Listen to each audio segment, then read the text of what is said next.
നമസ്കാരം മാന്യ പ്രേക്ഷകരെ, വലിയ സ്നേഹ നമസ്കാരം.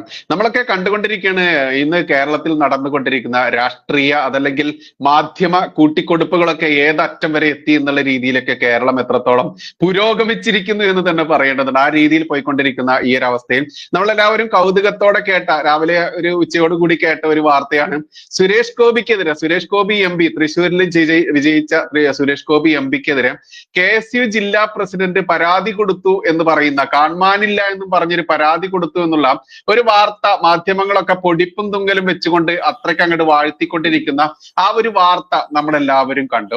ആ ഒരു വിഷയം തന്നെയാണ് നമ്മൾ ഇന്ന് എടുക്കുന്നത്. കാരണം നമ്മൾക്ക് എല്ലാവർക്കും അറിയാം, ഇവരെല്ലാവരും ഛത്തീസ്ഗഡിൽ 2 മലയാളി കന്യാസ്ത്രീകൾ അറസ്റ്റിലായതുമായി ബന്ധപ്പെട്ട വിഷയത്തെ ചേർത്ത് പിടിച്ചുകൊണ്ട് തന്നെയാണ് ഇവിടെ മത തീവ്രത ഇളക്കി വിടുക, അതല്ലെങ്കിൽ ക്രിസ്ത്യൻസിനെ BJP-യിൽ നിന്ന് അകറ്റുക, ഹിന്ദുക്കളെയും RSSനെയും എതിരെയൊക്കെ ശത്രു പാളയത്തിലേക്ക് മാറ്റിക്കൊണ്ട് ഇവിടുത്തെ ക്രിസ്ത്യാനികൾ കാണുക എന്ന രീതിയിലേക്ക് ആക്കിയെടുക്കാൻ ബുദ്ധിമുട്ടുന്ന, കഷ്ടപ്പെടുന്ന മാധ്യമങ്ങളായ രാഷ്ട്രീയക്കാർ തന്നെയാണ് നമ്മളോട് കണ്ടുകൊണ്ടിരിക്കുന്നത്. അതുകൊണ്ട് തന്നെ ഛത്തീസ്ഗഡ് വിഷയത്തെ കൂട്ടിയിണക്കി തന്നെ നമുക്കിത് സംസാരിക്കാനാവുകയുള്ളൂ. ഈ ഒരു വിഷയത്തിലേക്ക് നമ്മുടെ വിശിഷ്ട അതിഥികളായി എത്തിയിട്ടുള്ള അഡ്വക്കേറ്റ് ജയസൂര്യൻ സാർ, അതുപോലെ ഷാജിമോൻ ചൂരൽമലജി, 2 അതിഥികൾക്കും ചാനലിലേക്ക് സ്വാഗതം. ജയസൂര്യൻ സാർ, നമ്മൾ കേട്ടുകൊണ്ടിരിക്കുകയാണ്, അത്ഭുതമൊന്നുമില്ല, അതല്ലെങ്കിൽ നമുക്ക് അമ്പരപ്പമില്ല, ഇത്തരത്തിലൊരു വാർത്ത വന്നില്ലെങ്കിലേ അത്ഭുതമുള്ളൂ എന്നുള്ളതാണ് യാഥാർത്ഥ്യം. ശരിക്ക് ഛത്തീസ്ഗഡ് വിഷയത്തെ കണക്ട് ചെയ്തുകൊണ്ട് തന്നെയാണ് ഇവർ ഇത്തരത്തിലൊരു വാർത്ത വരാൻ വേണ്ടി തന്നെ KSUവിന്റെ ജില്ലാ പ്രസിഡന്റ് പരാതി കൊടുത്തു എന്ന് പറഞ്ഞുകൊണ്ട്, സുരേഷ് ഗോപിയെ കാണാനില്ല എന്ന് പറഞ്ഞുകൊണ്ട് പരാതി കൊടുത്തൊരു വാർത്ത വന്നത്. എങ്ങനെയാണ് ജയസൂര്യൻ സാർ ഈ ഒരു വാർത്തയെ കാണുന്നത്? അതല്ലെങ്കിൽ ഈ വാർത്തയ്ക്ക് വലിയ പ്രാധാന്യമൊന്നുമില്ല, പക്ഷെ അതിന് പിറകിലെ ഇവരുടെ അജണ്ട, സെറ്റ് ചെയ്ത് വെച്ചിട്ടുള്ള അജണ്ട, ഇന്നിപ്പോ രാജ്യം തകർന്ന് ഈ ബംഗ്ലാദേശിൽ നടന്ന കലാപാന്തരീക്ഷത്തിലേക്ക് വരെ നയിക്കുന്ന രീതിയിലേക്ക് ഇവിടുത്തെ പ്രതിപക്ഷ നേതാവായിട്ടുള്ള രാഹുൽ ഗാന്ധി എന്ന് വിളിക്കുന്ന മനുഷ്യൻ കാട്ടിക്കൂട്ടുന്ന ചെയ്തികളൊക്കെ ചർച്ച ചെയ്തുകൊണ്ടിരിക്കുന്ന ഈ അവസ്ഥയിൽ കേരളത്തിൽ ഇതൊന്നും ചർച്ചയല്ലെന്ന് നമ്മൾക്കറിയാം. എന്നിരുന്നാലും എങ്ങനെയാണ് ഈ ഒരു കാര്യത്തെ അങ്ങ് നോക്കിക്കാണുന്നത്?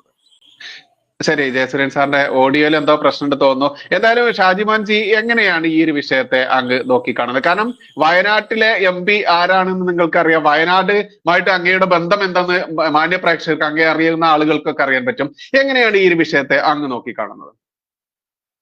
നോക്കൂ, ഇതൊരു വലിയ ഗൂഢാലോചനയുടെ ഒരു അജണ്ടയുടെ ഭാഗമാണ്.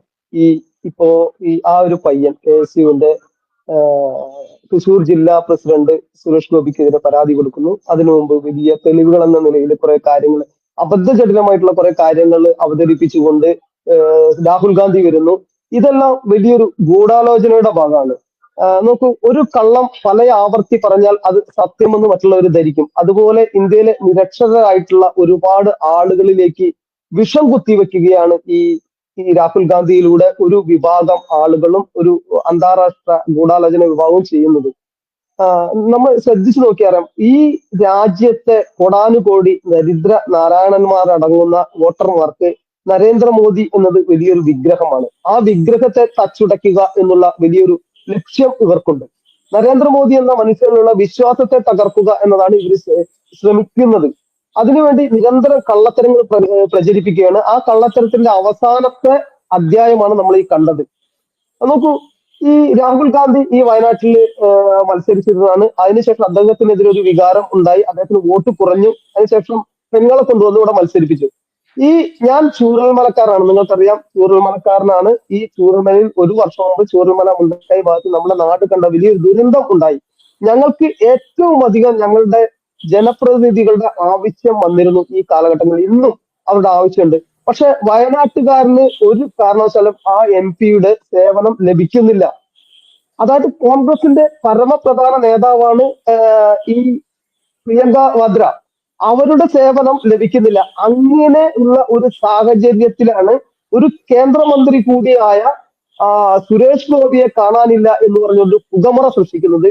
ഈ പുകമറയ്ക്ക് തുടക്കം കുറിച്ചത് നമുക്കറിയാം, വാരണാസിയിൽ നരേന്ദ്രമോദി മോദിജി കുറച്ച് നേരം തിരഞ്ഞെടുപ്പിൽ ഒരു 6000 വോട്ട് പിന്നിട്ട് നിന്നതിനെ കുറിച്ച് ആഹ്ലാദത്തോടെ പോസ്റ്റ് ചെയ്ത ഒരു വെള്ള കുപ്പായമിട്ട ഒരു രാഷ്ട്രീയക്കാരനാണ്, ഒരു മതപുരോഹിതന്റെ വേഷമിട്ട ഒരു രാഷ്ട്രീയക്കാരാണ് ഇത് തുടക്കം കുറിച്ചത്. ഇതൊരു അജണ്ടയുടെ ഭാഗമാണ്. ഈ പ്രിയങ്ക ഗാന്ധിയെ വയനാട്ടുകാർക്ക് ഒരു തലത്തിലും ലഭിക്കാറില്ല അവരുടെ സേവനം. അവർ വരികയാണെങ്കിൽ തന്നെ വലിയ പോലീസ് ബന്ദോബസ്തില് കൽപ്പറ്റ നഗരത്തിലൂടെയോ ബത്തേരി നഗരത്തിലൂടെയോ ഒന്ന് വരും, തുറന്ന വാഹനത്തിൽ കയറും, കൈവീശി കാണിച്ച് പോകും, തിരിച്ചു പോകും.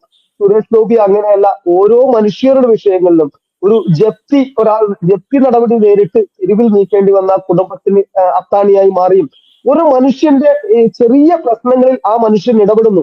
ഒരു കേന്ദ്രമന്ത്രി കൂടിയായ ആ മനുഷ്യന്റെ തിരക്കുകൾ നമുക്കറിയാം. അതോടൊപ്പം തന്നെ ആ മണ്ഡലത്തിലെ എന്നല്ല കേരളത്തിലെ വിവിധ ഭാഗങ്ങളിൽ ഒരു മനുഷ്യൻ ജീവിതം ദുസ്സഹമായി നിൽക്കുന്ന മനുഷ്യന്റെ കൈ പിടിച്ച് അവനെ ജീവിതത്തിലേക്ക് തിരിച്ചു കൊണ്ടുവരാൻ ഈ മനുഷ്യൻ ദൈവതുല്യമായി പ്രവർത്തിക്കുന്നു. ആ മനുഷ്യനെതിരെ ഇത്തരം ഒരു നിലപാട് ഇവർ മുന്നോട്ട് വെക്കുമ്പോൾ ആ കാര്യങ്ങൾ വലിയൊരു ഹിമാലയത്തിലെ ഒരു മഞ്ഞുമലയുടെ അറ്റം എന്ന് പറഞ്ഞ പോലെ ഇവർ വലിയൊരു അജണ്ടയുടെ ഭാഗം മാത്രമാണ്. നോക്കൂ, ഈ വോട്ട് ചോരി എന്ന് പറഞ്ഞുകൊണ്ട് വലിയ വെബ്സൈറ്റ് അടക്കം ഒരു തുറന്നിരിക്കുകയാണ്. വെബ്സൈറ്റ് അടക്കുന്നുള്ളൂ. എന്താണ് ഇതിന് പിന്നിലുള്ളത്? ഓരോ തിരഞ്ഞെടുപ്പിലും നരേന്ദ്രമോദിജി അദ്ദേഹത്തിലുള്ള വിശ്വാസം കൂടി വരികയാണ്. ആന്റി ഇൻകംബൻസി, അതായത് തുടർച്ചയായി ഭരിക്കുന്ന ഒരു ഗവൺമെന്റ് ഉണ്ടാകേണ്ട ഭരണവിരുദ്ധ വികാരം അദ്ദേഹത്തെ ഏശുന്നില്ല എന്നുള്ളതാണ്. അപ്പോൾ ആ വിഗ്രഹം ഉടയ്ക്കണം. ആ വിജയങ്ങൾ കേവലം ഒരു തെറ്റിലൂടെ അല്ലെങ്കിൽ കള്ളത്തരത്തിലൂടെ നേടിയതാണ് എന്ന് ഇവർക്ക് വരുത്തണം. ഒരു കാര്യം നമ്മൾ ശ്രദ്ധിക്കും, എന്തുകൊണ്ടാണ് ഒരു കള്ളനെ മറ്റൊരു കള്ളനെ അല്ല കള്ളത്തരം പെട്ടെന്ന് തിരിച്ചറിയാൻ പറ്റില്ല? ഇവർ ചിന്തിക്കുക ഒരു കള്ളൻ മറ്റുള്ള എല്ലാവരും കള്ളന്മാരാണെന്നാണ് ചിന്തിക്കുക. പോലീസുകാരും മറ്റുള്ളവരെല്ലാവരും കള്ളന്മാരാണെന്ന് ചിന്തിക്കും. ഈ മനുഷ്യന് നമ്മുടെ ചരിത്രത്തിൽ, ഇന്ത്യയുടെ ചരിത്രത്തിൽ ഒരു വലിയ നേതാവ് തിരഞ്ഞെടുപ്പിൽ കൃത്രിമത്വം കാണിച്ചു എന്നുള്ളതിന് കോടതിയുടെ ശിക്ഷ ഏറ്റുവാങ്ങി സ്വന്തം പ്രാതിനിധ്യം ഇല്ലാതെയായി അത് അയോഗ്യയാക്കപ്പെട്ടത് ഈ മനുഷ്യന്റെ അച്ഛന്റെ അമ്മയാണ്, ഇന്ദിരാഗാന്ധി. അതിനുശേഷം അവർ ഈ രാജ്യത്തോട് അടിയന്തരാവസ്ഥ എന്ന് പറയുന്ന കിരാത നിയമത്തിലൂടെ കാട്ടിക്കൂട്ടിയ കാര്യങ്ങൾ അറിയാം. ഇന്ത്യ ജനാധിപത്യ രാജ്യത്തെ ഭരണഘടനയോടും ഈ ജനാധിപത്യത്തോടും അങ്ങേയറ്റം നീതികേട് കാണിച്ച ഒരു കുടുംബത്തിന്റെ ഇങ്ങേയറ്റത്തെ കണ്ണിയാണ് രാഹുൽ ഗാന്ധി. രാഹുൽ ഗാന്ധിക്ക് അത്തരം ഒരു കാഴ്ചപ്പാടിലൂടെയോ കാണാൻ പറ്റൂ. മണ്ണിൽ ചവിട്ടി നടക്കുന്ന മനുഷ്യനായ നരേന്ദ്രമോദിയുടെ ക്വാളിറ്റി അദ്ദേഹത്തിന് മനസ്സിലാവില്ല. ഈ വോട്ട് ചർച്ച എന്ന് പറയുമ്പോൾ നിങ്ങൾ നോക്കൂ, എന്താണ് ഇദ്ദേഹം ഉന്നയിച്ച കാര്യങ്ങൾ. ആദ്യം നമുക്കറിയാം, നമ്മുടെ ഒരു സ്വതന്ത്ര സംവിധാനമാണ്, ജനാധിപത്യ സംവിധാനമാണ് തിരഞ്ഞെടുപ്പ് കമ്മീഷൻ. ഒരു ചീഫ് ഇലക്ടറൽ ഓഫീസർ നമുക്ക് വോട്ട് ചേർക്കാനുള്ള ആദ്യം ഒരു കരട്. സാധാരണഗതിയിൽ ഈ രാഹുൽ ഗാന്ധി അടക്കമുള്ള കോൺഗ്രസിന്റെ വലിയ നേതാക്കൾക്ക് ഇപ്പോൾ തിരഞ്ഞെടുപ്പില്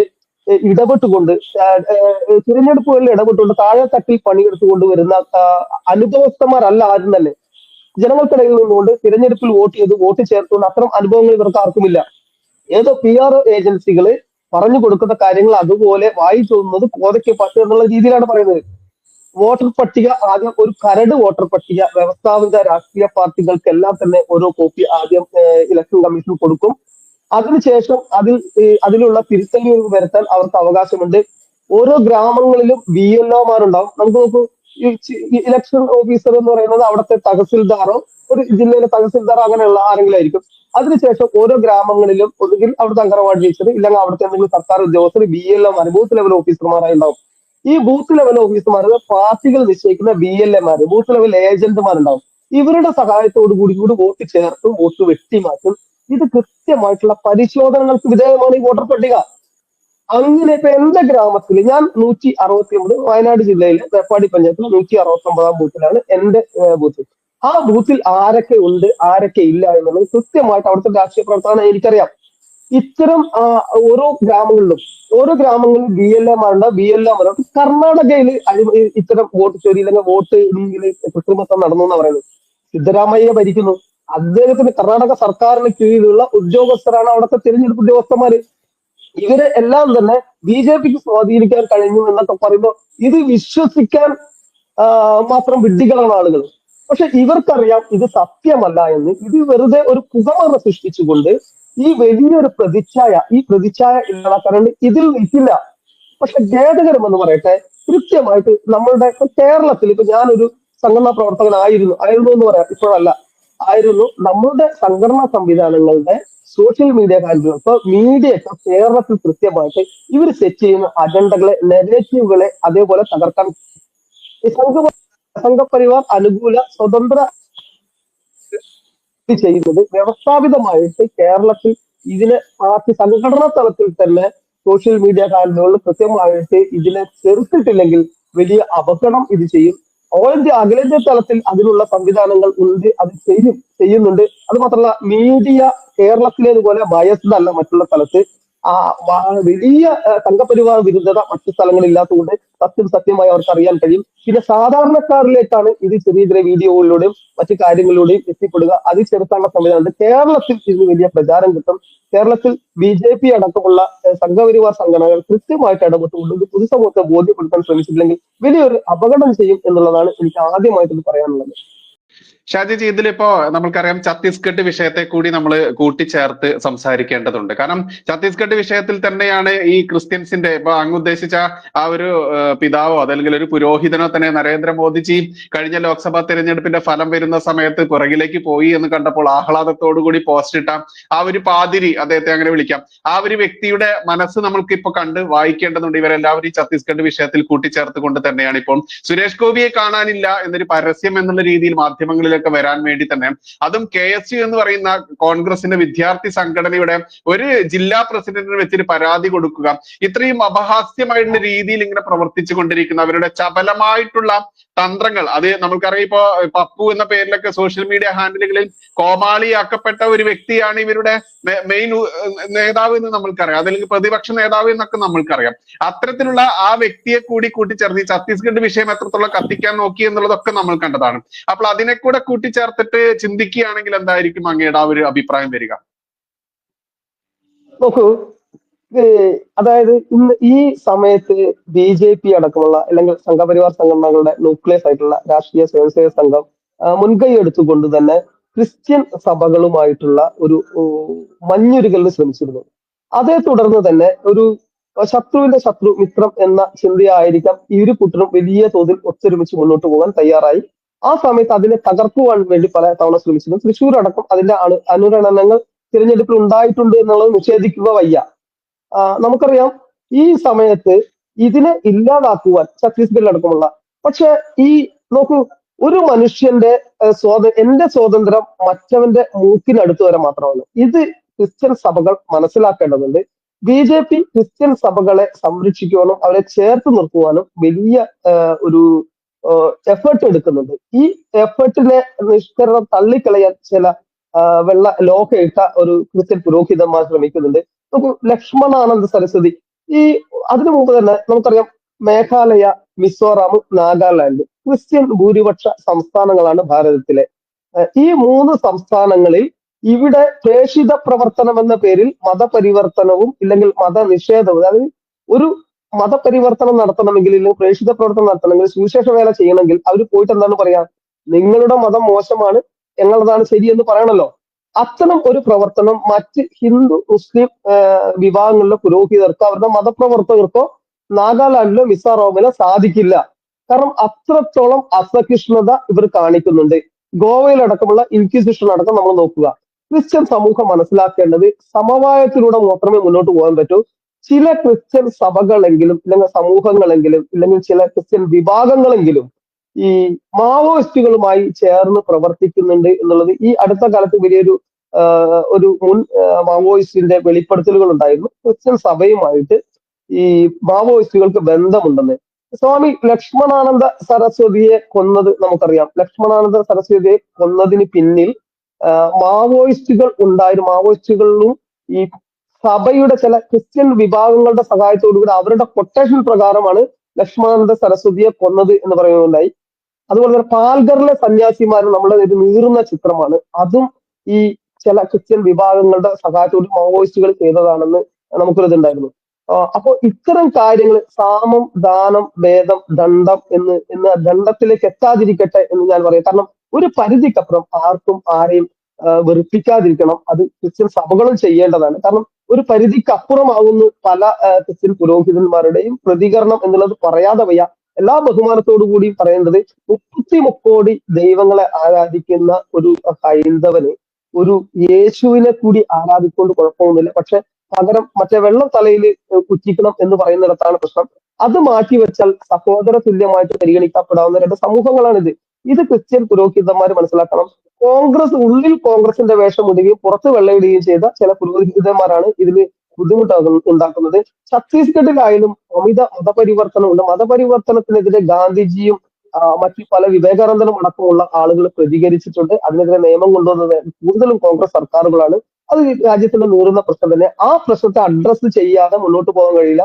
ഈ ഇരുകൂട്ടരും പരസ്പര ബഹുമാനത്തോടു കൂടി മുന്നോട്ട് പോയാലെങ്കിൽ മാത്രമേ ഈ രാജ്യത്ത് ഒരു സുസ്ഥിര സമാധാനം ഉണ്ടാവുള്ളൂ. അത് ഈ ക്രിസ്ത്യൻ സമൂഹവും മനസ്സിലാക്കണം. ഛത്തീസ്ഗഡ് വിഷയത്തിൽ അതാണ് പറയാനുള്ളത്. മറ്റെല്ലാം തന്നെ രാഷ്ട്രീയമാണ്. യെസ്, ജയസൂര്യൻ സാർ കേൾക്കുന്നുണ്ടെന്ന് പ്രതീക്ഷിക്കുന്നു. കേൾക്കാം കേൾക്കാം അങ്ങോട്ട് കേൾക്കുന്നുണ്ട്. കേൾക്കാമോ? ഓക്കെ, നേരത്തെ ഓഡിയോയുടെ പ്രശ്നമായിരുന്നു. ആദ്യത്തെ ചോദ്യം തന്നെ സാറിനോട് ആയിരുന്നു, പിന്നെ സാറിന് ഓഡിയോ ഇല്ലാത്തതുകൊണ്ട് ഷാജിയേട്ടിലേക്ക് പോയതാണ്. സാർ, നമ്മൾക്കറിയാം ഇന്നിപ്പോൾ KSU എന്ന് പറയുന്ന ഒരു സംഘടന, അത് ചപലമായിട്ടുള്ള ഒരു വാർത്തയാണ്, വിഷയമാണ് എന്ന് നമുക്കറിയാം. ഇതിന് ചവറ് ആയിട്ട് തന്നെയാണ് നമ്മൾ കാണുന്നത്. പക്ഷെ ഇവർ ഉദ്ദേശിക്കുന്ന അതിന് പിറകിലെ ആ സെറ്റ് ചെയ്തു വെച്ചിട്ടുള്ള അജണ്ട, കാരണം ദേശീയ തലത്തിൽ രാഹുൽ ഗണ്ഡി എന്ന് വിളിക്കുന്ന ഇവരുടെ പ്രതിപക്ഷ നേതാവായിട്ടുള്ള അദ്ദേഹം, അയാൾ ചെയ്യുന്ന ഒരുപാട് കാര്യങ്ങൾ, രാജ്യത്തിൽ കലാപം വരെ ഉണ്ടാക്കിയേക്കാവുന്ന വലിയ ഗുരുതരമായിട്ടുള്ള കാര്യങ്ങളിലേക്ക് കടക്കുന്ന ഒരു പ്രതിപക്ഷ നേതാവ്, അതിന്റെ താഴെ തട്ടിൽ വരുമ്പോൾ കേരളത്തിലെ ഒരു ജില്ലാ പ്രസിഡന്റ് ആയിട്ടുള്ള KSUവിന്റെ ജില്ലാ പ്രസിഡന്റ്, അയാൾ ഒരു പരാതി കൊടുക്കുന്നു സുരേഷ് ഗോപിയെ കാണാനില്ലെന്നും പറഞ്ഞുകൊണ്ട്. ഈ ഒരു വിഷയം നമ്മൾ ചർച്ചയ്ക്കെടുക്കുമ്പോൾ ഇതിന് പിറകിൽ നമ്മൾ ചർച്ച ചെയ്യേണ്ട ചിന്തിക്കേണ്ട ഒരുപാട് കാര്യങ്ങളുണ്ടല്ലോ സർ. എങ്ങനെയാണ് സർ ഈ ഒരു വിഷയത്തെ നോക്കിക്കാണുന്നത്? രാജ്യമാസകലം ഇപ്പോൾ രാഹുൽ ഗാന്ധി ഉയർത്തിക്കൊണ്ടുവരുന്ന ചില പുകമറകൾ ഉണ്ട്. അതിന് ഇവിടുത്തെ മീഡിയ കൊടുക്കുന്ന സപ്പോർട്ട്, അതും വളരെ പ്രത്യേകം ശ്രദ്ധിക്കേണ്ട വിഷയമാണ്. അതായത് ഇതിനെ ഒരു ആഗോള പശ്ചാത്തലത്തിൽ വേണം നമ്മൾ മനസ്സിലാക്കാൻ. കാരണം അമേരിക്കയില് ട്രംപ് ഇന്ത്യക്കെതിരായിട്ടുള്ള നിലപാടെടുക്കുന്നു. ഇന്ത്യക്ക് മാത്രമല്ല, സാമ്പത്തികമായിട്ട് പൊളിഞ്ഞ് അടിത്തറ വരെ മാന്തിയ ഒരു രാജ്യമായി അമേരിക്ക മാറുമ്പോൾ അമേരിക്കയ്ക്ക് ബിസിനസ് കൊണ്ടോ ഇൻഡസ്ട്രി കൊണ്ടോ കൃഷി കൊണ്ടോ അല്ലെങ്കിൽ സർവീസ് കൊണ്ടോ സാമ്പത്തികം സമാർജിക്കാൻ സാധിക്കുകയില്ല. അത്രമാത്രം ആ രാജ്യം തകർന്നുപോയി.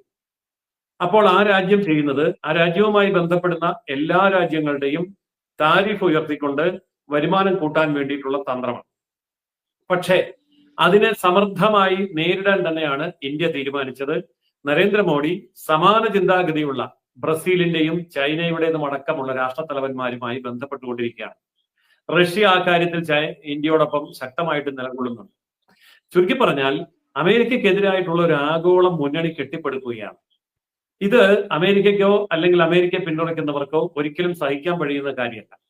എന്നാൽ അമേരിക്കയിലുള്ള വ്യവസായികൾ, ഇപ്പൊ ഗൂഗിൾ ആണെങ്കിൽ 52,000 കോടി രൂപ ആന്ധ്രാപ്രദേശിൽ ചെലവഴിക്കുന്നു. ടെസ്ല ഇന്ത്യയിൽ അതിന്റെ ബിസിനസ് ആരംഭിക്കുന്നു. ആപ്പിള് ഇന്ത്യയിൽ ഉണ്ടാക്കുന്ന ഐഫോണുകൾ അമേരിക്ക ഒഴികെയുള്ളിടത്ത് വിൽക്കാനുള്ള കരാറുകൾ ഉണ്ടാക്കുന്നു. അതുപോലെ എലോൺ മസ്ക് അദ്ദേഹത്തിൻ്റെതായിട്ടുള്ള ബിസിനസ് സാമ്രാജ്യം ഇന്ത്യയിലേക്ക് വ്യാപിപ്പിക്കുന്നു. അങ്ങനെ അമേരിക്കൻ വ്യവസായികള്, സാമ്പത്തിക ശക്തികൾ മുഴുവൻ ഇന്ത്യയുമായി കൈകോർക്കുമ്പോൾ ട്രംപ് അവിടെ ഒറ്റപ്പെടുകയാണ്. അമേരിക്കൻ ഭരണകൂടം പരാജയപ്പെടുകയാണ്. ഈ പരാജയം മറ്റൊരു വശത്തുകൂടി ഇന്ത്യക്കെതിരായിട്ടുള്ള പ്രതികാരമായി മാറുകയാണ്. ഇവിടെയാണ് ഡീപ് സ്റ്റേറ്റ് ഇന്ത്യയിൽ പ്രവർത്തിക്കുന്നത്. അതായത് ഇന്ത്യയിലെ ഭരണഘടനാ സ്ഥാപനങ്ങളുടെ അടിത്തറ മാന്താനുള്ള ശ്രമമാണ് അന്താരാഷ്ട്ര തലത്തിൽ ഇപ്പോൾ നടന്നുകൊണ്ടിരിക്കുന്നത്. കുട്ടിക്കുരങ്ങനെ കൊണ്ട് ചൂടുചോറ് മാന്തിക്കുക എന്ന് പറയുന്ന പോലെ തന്നെയാണ് അമേരിക്ക അടക്കമുള്ള ഡീപ് സ്റ്റേറ്റ് ശക്തികൾ ഇപ്പോൾ രാഹുൽ ഗാന്ധിയെ ഉപയോഗിച്ചുകൊണ്ടിരിക്കുന്നത്. രാഹുൽ ഗാന്ധി ഇവിടെ ചെയ്യുന്ന കാര്യം, ഇവിടുത്തെ ഇലക്ഷൻ കമ്മീഷൻ ശരിയല്ല, ഇവിടുത്തെ സുപ്രീം കോടതി ശരിയല്ല, ഇവിടുത്തെ ഭരണഘടന ശരിയല്ല, ഇവിടുത്തെ തെരഞ്ഞെടുപ്പ് ശരിയല്ല. ഇന്ത്യ എന്ന് പറയുന്ന ഒരു രാജ്യം ഒരു ഡെഡ് എക്കണോമി ആണെന്ന് ട്രംപ് പറയുന്നതിനേക്കാൾ 10 മടങ്ങ് ഇന്ത്യ വിരുദ്ധമായ നിലപാട് ഇപ്പോൾ രാഹുൽ ഗാന്ധി സ്വീകരിക്കുന്നു എന്ന് പറഞ്ഞാൽ അതിന്റെ അർത്ഥം രാഹുൽ ഗാന്ധി പാശ്ചാത്യ ശക്തികളുടെ കയ്യിലെ കളിപ്പാവ മാത്രമാണ്. അപ്പോൾ ആ നിലയിലാണ് നമ്മൾ അതിനെ മനസ്സിലാക്കേണ്ടത്. അപ്പോൾ ഏത് രംഗത്താണെങ്കിലും ഇത് തന്നെയാണ് സംഭവിച്ചുകൊണ്ടിരിക്കുന്നത്. കേരളത്തിലേക്ക് വരുമ്പോൾ സുരേഷ് ഗോപി കേരളത്തിന്റെ LDF UDF സമവാക്യങ്ങളെ ഒന്നിച്ച് അട്ടിമറി വിജയം നേടിയ വ്യക്തിയാണ്. അത് ഒരു സൂചനയാണ് എന്ന് അവർക്ക് വളരെ വ്യക്തമായി മനസ്സിലായി കഴിഞ്ഞു. ഇപ്പോൾ കേരളത്തിന്റെ രാഷ്ട്രീയ പശ്ചാത്തലം പരിശോധിച്ചാൽ നമുക്ക് വ്യക്തമായി കാണാവുന്ന ഒരു കാര്യമുണ്ട്. കോൺഗ്രസ് പാർട്ടിയിൽ നിന്നും CPIM-ൽ നിന്നും ധാരാളം പേര് BJP-യിലേക്ക് ഒഴുകുന്നു. എന്നാൽ BJP വിട്ടാരും കോൺഗ്രസിലേക്കോ CPM-ലേക്ക് പോകുന്നതുമില്ല. കഴിഞ്ഞ ഓരോ തിരഞ്ഞെടുപ്പ് കഴിയുമ്പോഴും NDAക്ക് കേരളത്തിൽ വോട്ട് വർദ്ധിക്കുന്നു. ഇപ്പോൾ തദ്ദേശ സ്ഥാപന തെരഞ്ഞെടുപ്പ് വരാൻ പോവുകയാണ്. ഇനി 100 ദിവസം പോലും ഇല്ല. അപ്പോൾ ഇവിടെ ഒരു വലിയ കുതിച്ചുചാട്ടം BJP ഉണ്ടാക്കും, അല്ലെങ്കിൽ NDA ഉണ്ടാക്കും എന്ന് മനസ്സിലാക്കിയ ഇവര്, ഇന്ത്യ മുന്നണി, അവരൊറ്റക്കെട്ടായി BJPയെ തകർക്കാൻ വേണ്ടിയുള്ള നീക്കങ്ങളിലാണ് ഇപ്പോൾ ഇത്തരം ആരോപണങ്ങൾ പടച്ചുവിടുന്നത്. ഈ ആരോപണങ്ങൾ തൃശൂർ ലോക്സഭാ മണ്ഡലത്തിൽ അവർക്ക് പ്രചരിപ്പിക്കാൻ എളുപ്പമാണ്. കാരണം തൃശ്ശൂരുകാർ ഇന്ന് വരെ അവര് തെരഞ്ഞെടുത്ത ഒരു MP മന്ത്രിയായി കണ്ടിട്ടില്ല. അപ്പോൾ മന്ത്രി ആയാൽ ഒരാൾ എങ്ങനെയാണ് പ്രവർത്തിക്കുന്നതെന്ന് തൃശ്ശൂരുകാർക്ക് അറിയില്ല. അപ്പോൾ കല്യാണം, അടിയന്തരം, മരണം, പിന്നെ ഉണ്ടല്ലോ ചില ചടങ്ങുകളൊക്കെ. ഈ ചടങ്ങുകളിലൊക്കെ രാവിലെ മുതൽ വൈകുന്നേരം വന്ന് കുറ്റി അടിച്ചിരിക്കുന്ന MP-മാരെ മാത്രമേ തൃശ്ശൂരുകാർ കണ്ടിട്ടുള്ളൂ എന്നാണ് ഇവരുടെയൊക്കെ ധാരണ. ആരുടെ ധാരണ? LDF-ന്റെ UDF-ന്റെ ധാരണ. അതുകൊണ്ട് ഞങ്ങളുടെ MP വരുന്നുണ്ടല്ലോ, നിങ്ങളുടെ സുരേഷ് ഗോപി എവിടെ പോയി എന്ന് ചോദിക്കുമ്പോൾ ബുദ്ധിയുള്ള, സാമാന്യ ബോധമുള്ള തൃശ്ശൂരിലെ ഓരോ വോട്ടർക്കും അറിയാം ഞങ്ങളുടെ MP ഇന്ന് കേന്ദ്രമന്ത്രിയാണ്. കേന്ദ്രമന്ത്രി എന്നുള്ള നിലയിൽ അദ്ദേഹത്തിന് രാജ്യത്ത് പിടിപ്പത് ജോലിയുണ്ട്. അത് അദ്ദേഹം വളരെ ഭംഗിയായിട്ട് ചെയ്യുന്നുണ്ട്. ഇപ്പോൾ കന്യാസ്ത്രീ വിഷയത്തിലാണെങ്കിൽ പോലും ആ കന്യാസ്ത്രീകൾക്ക് ജാമ്യം കിട്ടാൻ വേണ്ടി പ്രധാനമന്ത്രിയെയും അതുപോലെ തന്നെ ആഭ്യന്തരമന്ത്രിയെയും ബന്ധപ്പെട്ടുകൊണ്ട് വേണ്ടതായ കാര്യങ്ങൾ ചെയ്യാൻ അദ്ദേഹം അവിടെ ഉണ്ടായിരുന്നു. ഇതേ തൃശൂർ റെയിൽവേ സ്റ്റേഷനിൽ 3 കന്യാസ്ത്രീകളെ പിണറായി വിജയന്റെ പോലീസ് അറസ്റ്റ് ചെയ്തിട്ട് 3 കൊല്ലം കോടതി കയറി ഇറങ്ങി കഴിഞ്ഞ മാസം 29-നാണ് അവിടുന്ന് വിടുതൽ കിട്ടിയത്. ഛത്തീസ്ഗഡ് ആണല്ലോ ഉയർത്തിപ്പിടിക്കുന്നത്. ഛത്തീസ്ഗഡില് 5 ക്രിസ്ത്യൻ പുരോഹിതരെ കോൺഗ്രസ് ഗവൺമെന്റിന്റെ കാലത്ത് അറസ്റ്റ് ചെയ്തിട്ട് 1 കൊല്ലക്കാലമാണ് ജയിലിൽ കിടന്നത്. എന്നിട്ടാണ് ജാമ്യം കിട്ടിയത്. ഇവിടെ ആർക്കും ചർച്ച ചെയ്യണ്ടല്ലോ, ആർക്കും പ്രതിഷേധിക്കണ്ടല്ലോ. എന്തുകൊണ്ടാണ് ഇവിടുത്തെ രാഷ്ട്രീയക്കാരെ മിണ്ടാത്തത്? എന്തുകൊണ്ടാണ് ഇവിടുത്തെ ക്രൈസ്തവ സഭാ നേതൃത്വം അന്ന് മിണ്ടാത്തത്? കാരണം അന്ന് കോൺഗ്രസിന്റെ പോലീസാണ് ഞങ്ങളുടെ അച്ഛന്മാരെ അറസ്റ്റ് ചെയ്തത്. അത് ഞങ്ങളുടെ പോലീസ് ഞങ്ങളെ അറസ്റ്റ് ചെയ്താൽ ഞങ്ങൾക്ക് പ്രതിഷേധം ഇല്ല എന്നല്ലേ ആ പറയുന്നതിന്റെ പച്ച മലയാളം. അതുപോലെയാണോ BJPയുടെ പോലീസ് അറസ്റ്റ് ചെയ്താൽ? BJPയുടേത് വർഗീയ പോലീസും കോൺഗ്രസിന്റെ പോലീസ് അറസ്റ്റ് ചെയ്ത് 1 കൊല്ലം 5 അച്ഛന്മാരകത്ത് കിടന്നപ്പോഴും നല്ല സ്വർഗീയമായിട്ടാണ് അകത്ത് കിടന്നത്. ഒരു പ്രതിഷേധവും ഉണ്ടായില്ല, ഒരു ചാനൽ ചർച്ച ഉണ്ടായില്ല, ഒരു പത്രവാർത്തയിൽ ഒരു അക്ഷരം പോലും ആരും എഴുതിയില്ല, ഒരു യൂട്യൂബിലും വാർത്ത പുറത്തു വന്നില്ല. എന്താ കാരണം? അത് ഞങ്ങളുടെ പോലീസ്, ഞങ്ങളുടെ കോൺഗ്രസ്, ഞങ്ങളുടെ അച്ഛന്മാരെ ഞങ്ങളുടെ ജയിലില് ഞങ്ങൾക്ക് തോന്നുന്നിടത്തോളം കാലം പിടിച്ചിട്ടാലും ഞങ്ങൾ മിണ്ടുകയല്ല. ഇതല്ലേ അതിന്റെ പച്ച മലയാളം. 3 കന്യാസ്ത്രീകളെ ഇതേ തൃശൂർ റെയിൽവേ സ്റ്റേഷനിൽ നിന്ന് ഈ പറയുന്ന ഛത്തീസ്ഗഡിലെ അതേ വിഷയത്തിന്റെ പേരിൽ പിണറായി വിജയന്റെ പോലീസ് അറസ്റ്റ് ചെയ്ത് 3 കൊല്ലക്കാലം കോടതി കയറ്റിയപ്പോ ചർച്ച വേണ്ട, വാർത്ത വേണ്ട, പ്രതിഷേധം വേണ്ട, ഒരു അധ്യക്ഷന്മാരെയും കാണാനില്ല. എന്താ കാരണം? അത് ഞങ്ങളുടെ പിണറായിയുടെ പോലീസ് അറസ്റ്റ് ചെയ്തത്. എത്ര കൊല്ലം വേണേ ഞങ്ങൾ കോടതി കയറാൻ തയ്യാറാണ്. പക്ഷെ അതുപോലെയാണോ BJPയുടെ പോലീസ് അറസ്റ്റ് ചെയ്താൽ? അത് വർഗീയ പോലീസല്ലേ, അത് ഹിന്ദുത്വ പോലീസല്ലേ? ഈ ഒരു കാഴ്ചപ്പാട് ഈ പറയുന്ന തൃശൂർ ലോക്സഭാ മണ്ഡലത്തിലെ ആൾക്കാർക്ക്, വോട്ടർമാർക്ക് നന്നായിട്ട് അറിയാം. അതുകൊണ്ട് സുരേഷ് ഗോപി ഞങ്ങളുടെ കേന്ദ്രമന്ത്രിയാണ്, ഇന്ത്യയുടെ മുഴുവൻ മന്ത്രിയാണ്. അദ്ദേഹത്തെ സംബന്ധിച്ചിടത്തോളം ഓരോ സ്ഥലത്തും ഇടപെടേണ്ടതായ വിഷയങ്ങളുണ്ട്. ഈ കഴിഞ്ഞ ദിവസം അദ്ദേഹം മണിപ്പൂരിലായിരുന്നു. മണിപ്പൂർ സംസ്ഥാന ഗവൺമെന്റുമായി ചോദിക്കാൻ വരുമായിരുന്നു. ഈ കഴിഞ്ഞ ദിവസം മണിപ്പൂർ സംസ്ഥാന ഗവൺമെന്റുമായി ചർച്ച ചെയ്തുകൊണ്ട് അവിടുത്തെ ബജറ്റ് വിഹിതം എങ്ങനെ വർദ്ധിപ്പിക്കാം മണിപ്പൂരിന് മാത്രമല്ല, അവിടുത്തെ വടക്കു കിഴക്കൻ സംസ്ഥാനങ്ങളിലെ ക്രൈസ്തവ ഭൂരിപക്ഷമുള്ള എല്ലാ സംസ്ഥാനങ്ങളും BJPയാണ് ഭരിക്കുന്നത്. 1ഉം 2ഉം തവണയല്ല, 2ഉം 3ഉം തവണ തുടർച്ചയായിട്ട് ഭരിക്കുകയാണ്. അബദ്ധം പറ്റിയതൊന്നുമല്ല. അപ്പോൾ അവിടെ ഏറ്റവും കൂടുതൽ ക്രിസ്ത്യൻ MLA-മാര് BJPയിലാണ് ഉള്ളത്. ഏറ്റവും കൂടുതൽ ക്രിസ്ത്യൻ മന്ത്രിമാരുള്ളത് BJPയിലാണ് ഉള്ളത്. അല്ലാതെ ഏറ്റവും കൂടുതൽ ക്രിസ്ത്യൻ MLA-മാര് കേരള കോൺഗ്രസിനല്ല, CPM-നും അല്ല. ഇന്ത്യയിൽ ഏറ്റവും കൂടുതൽ ക്രിസ്ത്യാനികൾ MLA-മാരായിരിക്കുന്നത് BJPയിലാണ്. ഇന്ത്യയിൽ ഏറ്റവും കൂടുതൽ ക്രിസ്ത്യാനികൾ മന്ത്രിമാരായിരിക്കുന്നത് BJP മന്ത്രിസഭകളിലാണ്. ഈ വസ്തുതകളൊന്നും കേരളം ചർച്ച ചെയ്യാൻ പാടില്ല. അതിനു വേണ്ടിയാണ് ഇപ്പോൾ ഈ പുകമറ സൃഷ്ടിക്കുന്നത്. പക്ഷേ തൃശ്ശൂരിലെ ജനങ്ങൾ വിവരമുള്ളവരാണ്, വിദ്യാഭ്യാസമുള്ളവരാണ്. അതുകൊണ്ടാണല്ലോ അവർ സുരേഷ് ഗോപിയെ ജയിപ്പിച്ചത്. അപ്പോൾ ആ സുരേഷ് ഗോപി എന്ത് ചെയ്യുന്നു എന്നുള്ളത് അവർക്ക് വളരെ വ്യക്തമായിട്ട് അറിയാം. പക്ഷേ ഒരു കേന്ദ്രമന്ത്രിയെ ഇന്ന് വരെ സൃഷ്ടിക്കാത്ത തൃശ്ശൂരിനെ സംബന്ധിച്ചിടത്തോളം മന്ത്രിയായി കഴിഞ്ഞാൽ ഒരാളുടെ പെരുമാറ്റവും അദ്ദേഹത്തിന്റെ ചുമതലയും അദ്ദേഹത്തിന്റെ പദവിയും അദ്ദേഹത്തിന്റെ തിരക്കും മറ്റ് പ്രതിപക്ഷത്ത് പോയിരുന്നിട്ട് പോരുന്ന MP-മാരെ പോലെ അല്ല. ഇത് തിരിച്ചറിയാൻ തൃശ്ശൂരിലെ വോട്ടർമാർക്ക് സാധിക്കില്ല എന്നാണ് ഇവർ ധരിച്ചത്. ഇപ്പോൾ അതിന് പുതിയ വ്യാഖ്യാനങ്ങൾ കൊണ്ടുവരികയാണ്. എന്താണ്?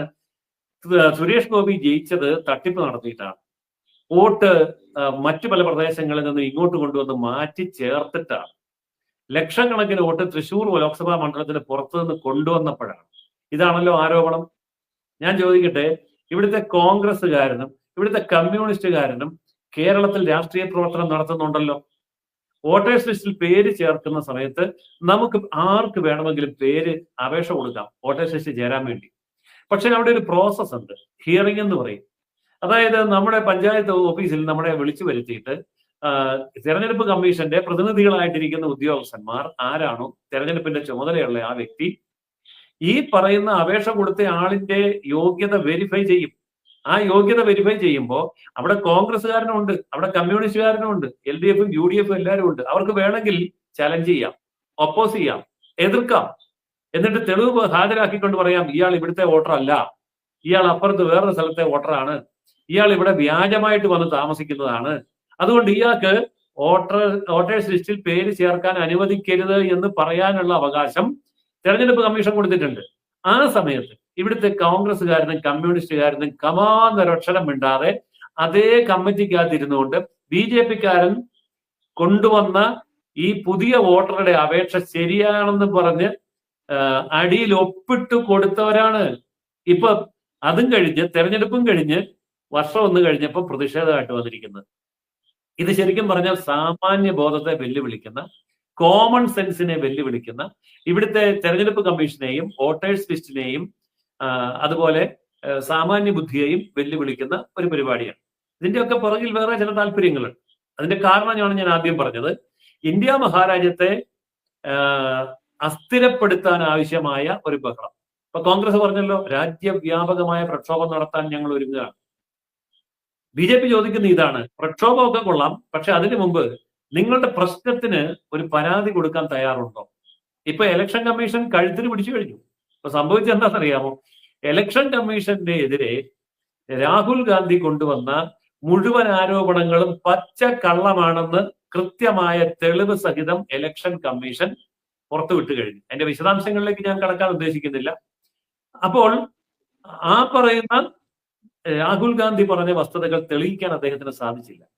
തെളിയിക്കുന്നില്ല എന്നുണ്ടെങ്കിൽ രാഹുൽ ഗാന്ധിക്കെതിരെ നിയമ നടപടി നടത്തും എന്ന് ഇലക്ഷൻ കമ്മീഷൻ പരസ്യമായി പ്രഖ്യാപിച്ചു കഴിഞ്ഞു. അതിന്റെ അർത്ഥം എന്താണ്? അത് ഗൗരവമുള്ള കാര്യമാണ്.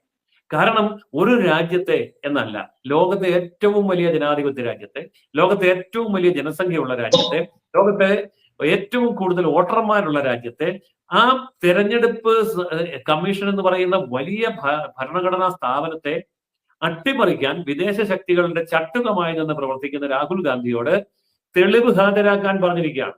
വ്യാജ ആരോപണമാണ് നടത്തിയെന്നുള്ളതിന്റെ തെളിവ് തെരഞ്ഞെടുപ്പ് കമ്മീഷൻ മുന്നോട്ട് വെച്ചു കഴിഞ്ഞു. ഇതിനെ ചലഞ്ച് ചെയ്യാൻ, ചോദ്യം ചെയ്യാൻ നിങ്ങൾ തയ്യാറാണോ എന്ന് ചോദ്യം ഇന്ന് ഇലക്ഷൻ കമ്മീഷൻ മുന്നോട്ട് വെച്ചു കഴിഞ്ഞു. ഇല്ല എങ്കിൽ ജയിലിൽ കിടക്കാൻ തയ്യാറായിക്കോ എന്നാണ് ആ പറയുന്നതിന്റെ അർത്ഥം. നിയമപരമായ നടപടി ഉണ്ടാകും എന്ന കാര്യത്തിൽ യാതൊരു സംശയമില്ല. രാഹുൽ ഗാന്ധി പറഞ്ഞ കാര്യങ്ങൾ അദ്ദേഹം തെളിയിക്കാൻ തയ്യാറായില്ല എങ്കിൽ അദ്ദേഹം ജയിലിൽ പോകും. പ്രതിപക്ഷ നേതാവാണെന്നുള്ള ഒരു ഇമ്മ്യൂണിറ്റിയും അക്കാര്യത്തിൽ ഉണ്ടാവുകയില്ല. കോടതിയിലോട്ട് ഇപ്പൊ ചെല്ലാൻ മേല. താൻ ഇന്ത്യക്കാരനാണോട് മുഖത്ത് നോക്കി ചോദിച്ചു. ലോകത്ത് ഏതെങ്കിലും ഒരു രാജ്യത്ത്, ലോകത്ത് ഏതെങ്കിലും ഒരു കോടതി ഇതുപോലെ ചോദ്യം ചോദിക്കേണ്ട ഗതികേട് ഉണ്ടായിട്ടുണ്ടോ? ഇല്ലല്ലോ. നിങ്ങൾ യഥാർത്ഥ ഇന്ത്യക്കാരനാണോ എന്ന് സുപ്രീം കോടതിയാണ് ചോദിച്ചത് രാഹുൽ ഗാന്ധിയോട്. അതുകൊണ്ട് ഇനി കോടതിയിലോട്ട് ചെല്ലാൻ പറ്റിയ അതറിയാം. അപ്പൊ അതുകൊണ്ട് ഇലക്ഷൻ കമ്മീഷന്റെ അടുത്തേക്ക് നിയമപരമായി പോകുന്നില്ല, കോടതിയിലേക്ക് നിയമപരമായി പോകുന്നില്ല. പിന്നെ ഈ പറയുന്ന ഡീപ് സ്റ്റേറ്റിന്റെ പണം മേടിച്ചുകൊണ്ട് ഈ രാജ്യത്ത് വിദ്വേഷം വിതയ്ക്കാൻ ഇറങ്ങിത്തിരിച്ചിരിക്കുന്ന മീഡിയയുടെ സപ്പോർട്ടോടു കൂടി രാഹുൽ ഗാന്ധി നടത്താൻ പോകുന്ന പ്രക്ഷോഭ പരിപാടികൾ എന്തുവാട്ടെ വരട്ടെ. അത് ഇന്ത്യയിലെ ജനാധിപത്യത്തോടും ഇന്ത്യൻ ജനതയോടുമുള്ള വെല്ലുവിളിയാണ്. അതിനുള്ള തിരിച്ചടി ഇന്ത്യയിലെ ജനങ്ങൾ കൊടുത്തുകൊള്ളും. അപ്പോഴാണ് ഈ പറയുന്ന KSUക്കാരന്റെ കേസും രാഹുൽ നമ്മുടെ ഈ സുരേഷ് ഗോപിക്കെതിരെയുള്ള ആരോപണത്തിന്റെ ഒക്കെ പൊള്ളത്തരം മനസ്സിലാവുക. അതുകൊണ്ട് ചർച്ച നടക്കട്ടെ, കേസ് കൊടുക്കട്ടെ, കാര്യങ്ങൾ തെരുവിൽ വിശദമായി വിശദീകരിക്കപ്പെടട്ടെ. മറുപടി കൊടുക്കാൻ ഇവിടെ BJP ഉണ്ട്. അതിനെ ആരൊക്കെ തടയാൻ ശ്രമിച്ചാലും, ബഹളമുണ്ടാക്കാൻ ശ്രമിച്ചാലും, തെറ്റിദ്ധരിപ്പിക്കാൻ ശ്രമിച്ചാലും, വളച്ചൊടിക്കാൻ ശ്രമിച്ചാലും വസ്തുതകൾ പറയാനുള്ള പ്ലാറ്റ്ഫോം ഈ കേരളത്തിലുമുണ്ട്. അത് ശക്തമായി തെളിയിക്കാൻ പോകുന്ന ദിവസങ്ങളായിരിക്കും വരാൻ പോകുന്ന ദിവസങ്ങൾ. സർ, നമ്മൾക്കറിയാം ഇപ്പോ വയനാടിലെ MP ആയിട്ടുള്ള രാഹുലിന്റെ സഹോദരിയായിട്ടുള്ള പ്രിയങ്ക ഗാന്ധി. ഈ പ്രിയങ്ക ഗാന്ധി നമുക്കറിയാം ഇപ്പൊ വയനാട് ദുരന്തം കഴിഞ്ഞിട്ട് 1 വർഷം കഴിഞ്ഞു. അതിന്റെ വാർഷിക ആഘോഷമൊക്കെ ഇവിടെ സംഘടിപ്പിച്ച CPM-ന്റെ ഒക്കെ സോഷ്യൽ മീഡിയ യുദ്ധമൊക്കെ കണ്ടു. അതിൽ കൃത്യമായിട്ട് ഷാജിമോൻ ചൂരൽമല എന്ന് പറയുന്ന ആ വ്യക്തിയുടെ പേരൊക്കെ എത്രയോ എടുത്തു പറയേണ്ട ഒരു കാര്യം തന്നെയാണ്. കാരണം 30 ലക്ഷത്തിന്റെ വീട് എങ്ങനെ പണിയാം എന്നുള്ളത് കമ്മ്യൂണിസ്റ്റുകാർ കാണിച്ചു തരുന്നു. എന്നാൽ അതിനേക്കാൾ സൗകര്യത്തോടു കൂടി സുഖസുന്ദരമായിട്ട് നല്ല ഭംഗിയുള്ള വീട് അതിനേക്കാൾ പകുതി വിലയ്ക്ക് ഉണ്ടാക്കാൻ പറ്റുമെന്ന് ഷാജിമോൻ ചൂരൽമല തെളിയിച്ചു കൊടുത്തു. ഇങ്ങനെ അങ്ങോട്ടുള്ള വാഗ്വാദങ്ങളൊക്കെ കഴിഞ്ഞിരിക്കുന്ന ഒരു അവസ്ഥ കൂടിയാണ്. അപ്പോൾ ഈ വയനാട് ദുരന്തം കഴിഞ്ഞിട്ട് 1 വർഷം കഴിഞ്ഞിട്ടും ഈ സ്ത്രീ, അവിടുത്തെ MP ഉള്ള ആ സ്ത്രീയുടെ അവിടേക്കുള്ള വരവ് ഈ വയനാട്ടുകാരെ സഹായിച്ചോ അതല്ലെങ്കിൽ സാന്നിധ്യം കൊണ്ടെങ്കിലും എന്തെങ്കിലും ചെയ്തോ എന്നുള്ളത് കൂടി പരിശോധിക്കേണ്ടതല്ലേ? ഇപ്പോൾ KSU സുരേഷ് ഗോപിയെ കാണാനില്ല എന്ന് ഈ പരാതി കൊടുക്കുന്നതിനേക്കാൾ മുൻപ് ശരിക്കും ചെയ്യേണ്ടത് ഈ ഇവരെ കാണുന്നില്ല, ഈ പ്രിയങ്കയെ കാണുന്നില്ല എന്നുള്ള പരാതിയല്ലേ കൊടുക്കേണ്ടിയിരുന്നത്? എന്തുകൊണ്ട് ഈ വിഷയം ചർച്ച ചെയ്യപ്പെടുന്നില്ല? കേരളത്തിൽ ഈ പ്രിയങ്ക ഗാന്ധിയുടെ വിഷയം എന്തുകൊണ്ട് ചർച്ച ചെയ്യപ്പെടുന്നില്ല? തീർച്ചയായിട്ടും അന്വേഷിക്കേണ്ട കാര്യമാണ്, ചർച്ചയിൽ വരേണ്ട കാര്യമാണ്. പ്രിയങ്ക ഗാന്ധിക്ക് ഇത്രയധികം വോട്ടിന്റെ ഭൂരിപക്ഷം കിട്ടിയത് എന്തുകൊണ്ടാണ്? ഈ വോട്ട് എവിടെ നിന്നാണ് കൊണ്ടുവന്നത്? ആ വോട്ടേഴ്സ് ലിസ്റ്റിനെ സംബന്ധിച്ചും മറ്റു വോട്ടേഴ്സ് ലിസ്റ്റിനെ പോലെയുള്ള സുതാര്യമായ അന്വേഷണം നടത്താൻ തയ്യാറുണ്ടോ? കോൺഗ്രസ് പാർട്ടി പഠിക്കാൻ തയ്യാറുണ്ടോ? അതുപോലെ തന്നെ ഈ പ്രിയങ്ക ഗാന്ധിയുടെ പ്രവർത്തനം, അവരുടെ നാടുമായിട്ടുള്ള ബന്ധം, കോൺസ്റ്റിറ്റ്യുവൻസിയുമായിട്ടുള്ള ബന്ധം, ജനങ്ങളോടുള്ള പ്രതിബദ്ധത, പ്രത്യേകിച്ച് ഈ ദുരന്ത ഭൂമിയിൽ അവർ MP എന്നുള്ള നിലയിൽ എന്ത് കാര്യം ചെയ്തു, ഇതൊക്കെ തന്നെ ചർച്ച ചെയ്യപ്പെടേണ്ട കാര്യമാണ്. പക്ഷെ എന്തുകൊണ്ട് ചർച്ച ചെയ്യപ്പെടുന്നില്ല? മുസ്ലിം ലീഗ് എന്ന് പറയുന്ന വോട്ട് ബാങ്കിന്റെ ഔദാര്യം കൊണ്ട് കിട്ടിയ ഒരു സീറ്റ്, അവിടെ ഒന്നും ചെയ്തില്ലെങ്കിലും കുഴപ്പമില്ല, അവിടെ ഗ്രൂപ്പായിട്ട് വന്ന് മുസ്ലിങ്ങൾ വോട്ട് ചെയ്തോളും, അങ്ങനെ മുസ്ലിം ലീഗിന്റെ വോട്ട് കിട്ടി വൻ ഭൂരിപക്ഷത്തിൽ ജയിച്ചോളും, തിരിഞ്ഞു നോക്കിയില്ലെങ്കിലും പ്രശ്നമില്ല, കാരണം ഞങ്ങൾക്ക് വികസനമല്ല വേണ്ടത്, ഞങ്ങൾക്ക് വർഗീയതയാണ് വേണ്ടത്. ഇത് പച്ചയ്ക്ക് തെളിയിച്ച തെരഞ്ഞെടുപ്പായിരുന്നു വയനാട് തെരഞ്ഞെടുപ്പ്.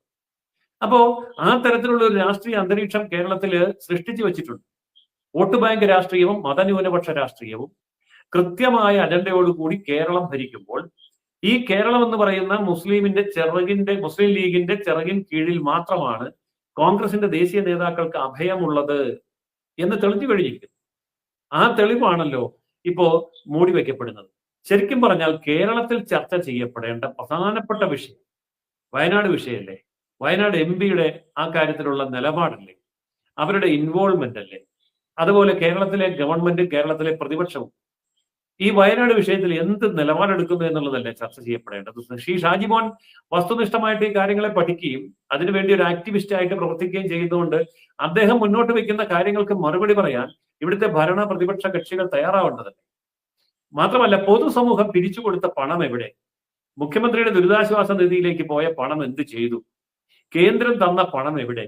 ഇങ്ങനെയുള്ള ചോദ്യങ്ങളുണ്ടല്ലോ. ഈ ചോദ്യങ്ങൾക്ക് സംവത്സരം 1 കഴിഞ്ഞിട്ടും മറുപടി ഇല്ലാത്ത അവസ്ഥ വരുമ്പോൾ ഇന്നും സ്വപ്ന ലോകത്തേക്ക് ചൂണ്ടിക്കാണിച്ച് നാളെ അങ്ങനെ വരും ഇങ്ങനെ വരും എന്നൊക്കെ പറയുകയും അതിന് അഴിമതിക്കുള്ള ഏറ്റവും നല്ല ചാൻസ് ആയിട്ട് അതിനെ മാറ്റിയെടുക്കുകയും ചെയ്യുന്ന ഭരണ പ്രതിപക്ഷ സംവിധാനങ്ങൾ കേരള ജനതയെ വഞ്ചിക്കുമ്പോൾ, ഇത് ജനതയുടെ പണമെടുത്ത് കൊള്ളയടിച്ചിട്ട് ജനതയെ തന്നെ വഞ്ചിക്കുമ്പോൾ കേരളം എന്തുകൊണ്ട് നിശബ്ദമായി നിൽക്കുന്നു? എന്തുകൊണ്ട് പ്രതികരിക്കുന്നില്ല? ഗൗരവത്തോടു കൂടി ചോദിക്കേണ്ട ഒരു ചോദ്യമാണ് ബൈജു ഇപ്പൊ ഉയർത്തിയിരിക്കുന്നത്. അതിനെ സംബന്ധിച്ച് ഷാജിമോൻ ഇവിടെ സംസാരിച്ച് കഴിഞ്ഞു എന്ന് ഞാൻ കരുതുന്നു. തീർച്ചയായിട്ടും പ്രിയങ്ക ഗാന്ധിയും കോൺഗ്രസ് പാർട്ടിയും വിചാരണ നേരിടേണ്ടത് വയനാട്ടിലാണ്. യെസ്, ഇപ്പോ ഷാജിമോൻജി, നമ്മൾക്കറിയാം അങ്ങയുടെ 15 ലക്ഷത്തിന്റെ വീട് നീതൂസ് അക്കാദമി അങ്ങേ വിശ്വസിച്ച് ഏൽപ്പിച്ച ആ വീടിന്റെ നിർമ്മാണം പൂർത്തീകരിച്ച് അതിന്റെ സോഷ്യൽ മീഡിയയിൽ വന്ന ആ ചിത്രമാണ് അങ്ങയുടെ വീടാണ് എന്നുള്ളത് ഒരുപാട് ആളുകൾക്ക് അറിയാത്തതുണ്ട്. സോഷ്യൽ മീഡിയ സജീവമായിട്ട് ഉപയോഗിക്കാത്ത ആളുകളുണ്ട്. അത് കൂടുതൽ ഫേസ്ബുക്കിലാണ് വന്നിട്ടുള്ളത്. പക്ഷെ അതാർക്കും അറിയാത്തതായിരിക്കാം. അത്തരത്തിലുള്ള മാന്യ പ്രേക്ഷകരോട് പറയാനുള്ളത്, ഈ പറയുന്ന ഇടതുപക്ഷം വയനാടിൽ 30 ലക്ഷത്തിന് വീട് വെച്ചു കൊടുക്കുന്നു എന്നൊരു വീടും പിന്നെ നീതൂസ് അക്കാദമി വെച്ചു കൊടുത്ത വീടിന്റെയും ചിത്രം കണ്ട മാന്യ പ്രേക്ഷകർക്ക് അറിയുക അത് ഷാജിമോൻ ചൂരൽമല എന്ന് പറയുന്ന ഈ വ്യക്തിയാണ് അതിന്റെ നിർമ്മാണ പ്രവർത്തനങ്ങൾക്ക് നേതൃത്വം നൽകിയത്. അദ്ദേഹത്തെ ആയിരുന്നു നീതൂസ് അക്കാദമി ഏൽപ്പിച്ചത്. ആ വിഷയം കൂടി ഒന്ന് പറയുകയാണെങ്കിൽ അതിന്റെ ആ ഒരു ക്ലാരിറ്റി എങ്ങനെയായിരിക്കും ഷാജിമോൻജി പറയുക? കാരണം ഒരുപാട് സംശയങ്ങൾ ഉണ്ടായിരിക്കും. അതിൽ തന്നെ ഈ CPM കാർ തന്നെ പ്രചരിപ്പിച്ചൊരു കാര്യമുണ്ട്, അതില്ല ഇതില്ല, ക്വാളിറ്റി ഇല്ല, അതില്ല എന്നൊക്കെ പറഞ്ഞുകൊണ്ട്. ആ രണ്ട് വീടുകളെ കമ്പയർ ചെയ്തിട്ട് അങ്ങായിട്ട് ഒരു ക്ലാരിറ്റി വരുത്തുകയാണെങ്കിൽ എങ്ങനെയായിരിക്കും? തീർച്ചയായും അത് എന്നെ സംബന്ധിച്ചിടത്തോളം എന്റെ ഹൃദയം കൊണ്ട് നിർമ്മിച്ച ഒരു വീടാണ്. ഞാനൊരു നിർമ്മാണ കരാറുകാരൻ എന്നതിലുപരി, കാരണം ആ വീട് കിട്ടുന്നത് പ്രജീഷ് എന്ന് പറയുന്ന അവിടുത്തെ രക്ഷാപ്രവർത്തനത്തില് ജീവൻ നഷ്ടപ്പെട്ട ഒരു യുവാവിന്റെ കുടുംബത്തിലാണ്.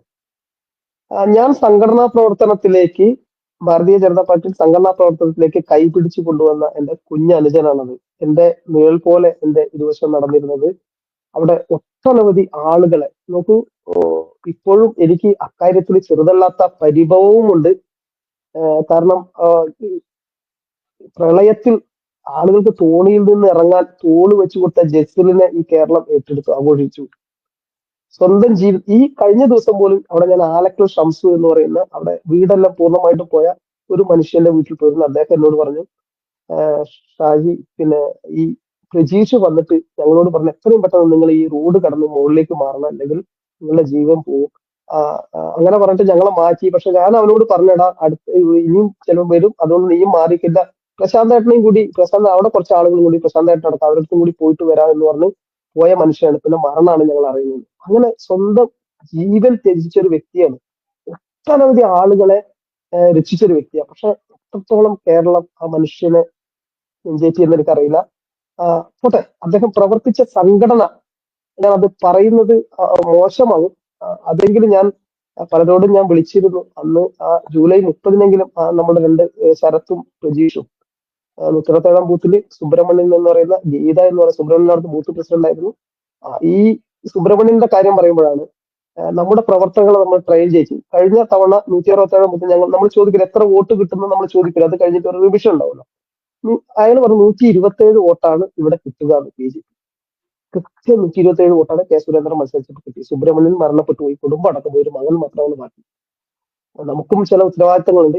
ഈ പ്രജീഷിന്റെ കാര്യത്തിലേക്ക് വരാം. പ്രജീഷിന്റെ വീട് പ്രജീഷിന്റെ ജ്യേഷ്ഠനാണ് പറഞ്ഞത്, നീതു സക്കാദി പറഞ്ഞ ഒരു അക്കാദമി വീട് വെച്ച് കൊടുക്കാന്ന് പറഞ്ഞിട്ട് നിങ്ങളൊരു കൊട്ടേഷൻ തരണം എന്ന് പറഞ്ഞു.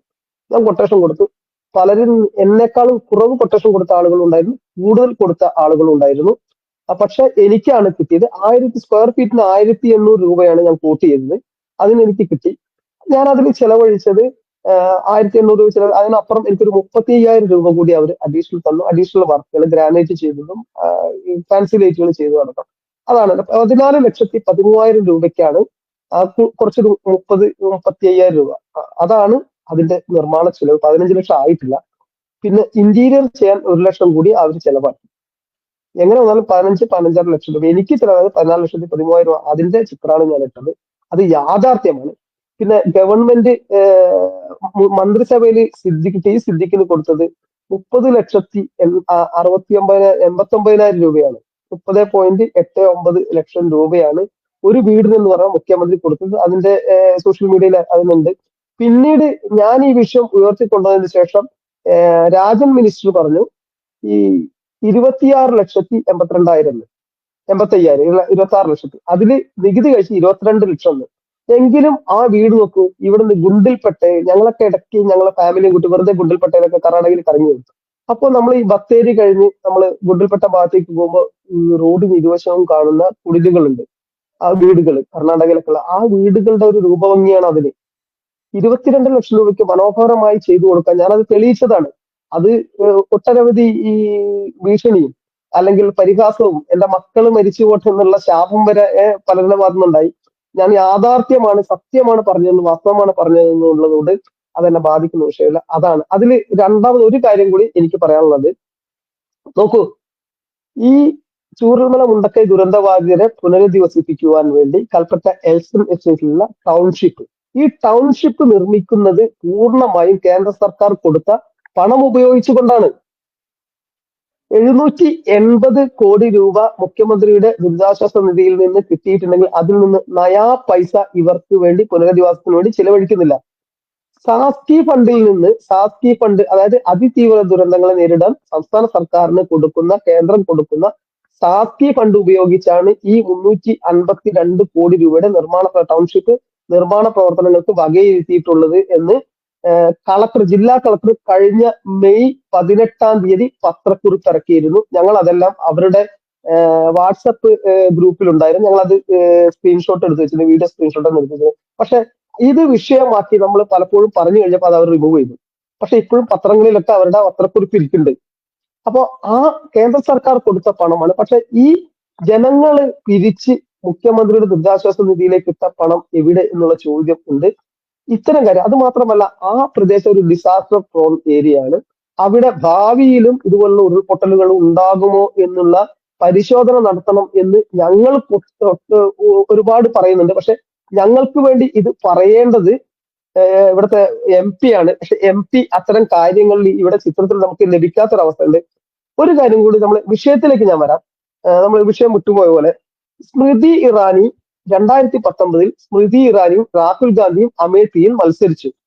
അമേഠിയിൽ മത്സരിച്ച സമയത്ത് ആ സമയത്താണ് വയനാട്ടിലേക്ക് രാഹുൽ ഗാന്ധി വരുന്നത്. എന്തുകൊണ്ടാണ് രാഹുൽ ഗാന്ധി ഇങ്ങോട്ട് വന്നത്? രാഹുൽ ഗാന്ധിക്ക് അറിയാമായിരുന്നു അമേഠിയിൽ തോക്കുമെന്ന്. അതിന് പാഴൂർ പടിപ്പുരയിൽ പോയി പ്രശ്നം വെച്ച് നോക്കേണ്ട ഒരു ആവശ്യമൊന്നും ഉണ്ടായില്ല. അദ്ദേഹത്തിന് അറിയാമായിരുന്നു. അതുകൊണ്ടാണ് വയനാട്ടിലേക്ക് അദ്ദേഹം വന്നത്, വയനാട് പാർലമെന്റ് കോൺസ്റ്റിറ്റ്യുവൻസിയിലേക്ക് അദ്ദേഹം വന്നത്. അപ്പോ ഈ വോട്ടിങ്ങിൽ കൃത്രിമം നടത്തും BJP എന്ന് ആണെങ്കിൽ ഇദ്ദേഹത്തിന് ഇത് അറിയില്ലല്ലോ. അദ്ദേഹം തോൽക്കാൻ പോകുന്ന വ്യക്തിയാണെന്ന് അദ്ദേഹത്തിന് കൃത്യമായിട്ട് അറിയാമായിരുന്നു. ഇത്രയൊക്കെ ഈ വോട്ടിങ്ങിൽ, ഇലക്ടറൽ റോളിൽ ഇല്ലെങ്കിൽ വോട്ടർ പട്ടികയിൽ ഇത്രയും ക്രമക്കേട് നടന്നു എന്ന് പറയുന്ന, അല്ലെങ്കിൽ നടക്കുന്നു എന്ന്, അതിനെതിരെ പോരാടുന്നു എന്ന് പറയുന്ന ഈ രാഹുൽ ഗാന്ധി നോക്കൂ, ബീഹാറിലെ SIR എതിർക്കുകയാണ്. Special intensive revision. ബീഹാറിലെ 40 ലക്ഷത്തോളം ആളുകൾ അവിടെ അനധികൃതമായി വോട്ടർ പട്ടികയിൽ കയറി കൂടിയിട്ടുണ്ട്. ഇവരെ നീക്കം ചെയ്ത് ശുദ്ധീകരിക്കണം, സുതാര്യമാകണം വോട്ടർ പട്ടിക എന്ന് പറഞ്ഞിട്ടുള്ള സ്പെഷ്യൽ ഇന്റൻസീവ് റിവിഷനെ ഈ രാഹുൽ ഗാന്ധി എതിർക്കുകയാണ്. ഇരട്ടത്താപ്പ് നോക്കൂ.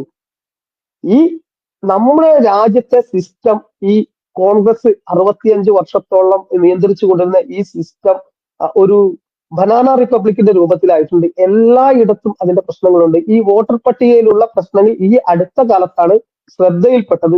സർക്കാരിന്റെയും ഇലക്ഷൻ കമ്മീഷന്റെയും അത് ഗൗരവപൂർവ്വം പരിഗണിക്കാൻ, അതിനെ ശുദ്ധീകരിക്കാനുള്ള പ്രക്രിയ ഏതാണ്ട് തുടങ്ങി വെച്ച സമയമാണിത്.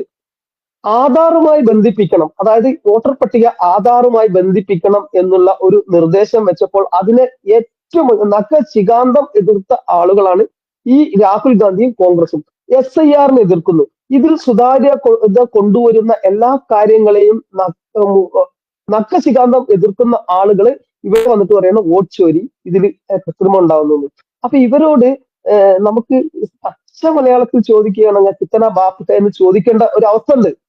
അപ്പൊ കിത്തന ബാപ്പ് എന്ന് ചോദിക്കേണ്ട ഒരു അവസ്ഥ ഉണ്ട്. പക്ഷെ നമ്മുടെ സംസ്കാരം കൊണ്ട് നമ്മളത് ചോദിക്കില്ല. അതിനിടയിലാണ് ഇതുപോലെയുള്ള സുരേഷ് ഗോപിക്ക് പോലെയുള്ള BJP ജയിക്കുന്ന സ്ഥലത്തൊക്കെ കൃത്രിമാണ്, BJP മൊത്തം കൃത്രിമാണ് എന്നുള്ളത്.